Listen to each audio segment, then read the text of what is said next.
এই কথাটা 1,00,000 বার শুনেছি। সেটা হলো, তুমি কিন্তু এরকম থাকবা, হাদি তুমি কিন্তু একটু বদলাবা না, তোমার কিন্তু এরকম থাকতে হবে।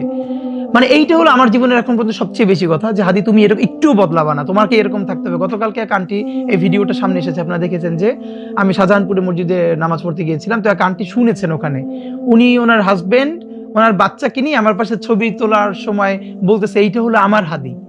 মানে কোনো মা তার সন্তানকে হাদি হিসেবে চিন্তা করছেন, মানে এটা তো আমার জীবনে ধরনের চেয়ার পাও নাকি, মানে এটা তো আল্লাহর অনেক রহমত।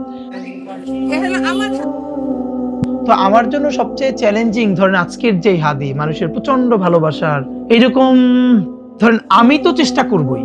তো আমি সবাইকে যেটা বলি, আপনাদের দায় হলো আমার জন্য প্রচন্ড দোয়া করা। আমি যত চেষ্টা করি, আল্লাহ যদি রহম না করেন তাহলে এরকম থাকা সম্ভব না।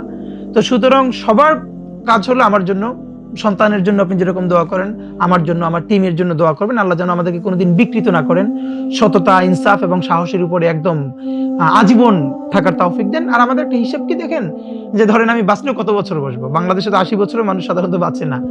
তো এই জীবনটা যদি ভালোবাসাময় হয়, মানে এর চেয়ে বড় অ্যাসেট আর কি।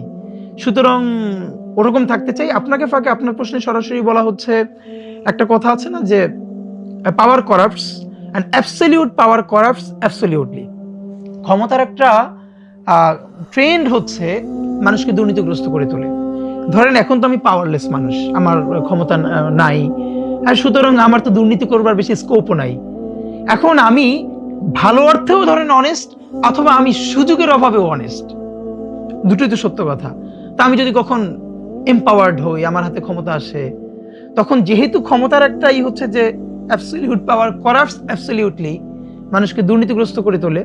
তা আমার জীবনের যেটা সুবিধা, সেটা হলো ঠিক যেই কারণে মানুষ দুর্নীতি করে, আলহামদুলিল্লাহ ভীষণ একটা সামাজিক মর্যাদা এবং মানবিক মর্যাদার মধ্য দিয়ে বড় হয় আব্বা, মানে আমাদেরকে বড় করবার কারণে ওই ঘাটতিগুলো জীবনে নাই, যে এইটা খাই নাই, এইটা পড়ি নাই। আল্লাহ আমাদেরকে ভীষণ সম্মানের সাথে, প্রচুর প্রপার্টি নাই আমাদের, কিন্তু আল্লাহ ভীষণ সম্মানের জীবন দান করছে আমাদেরকে।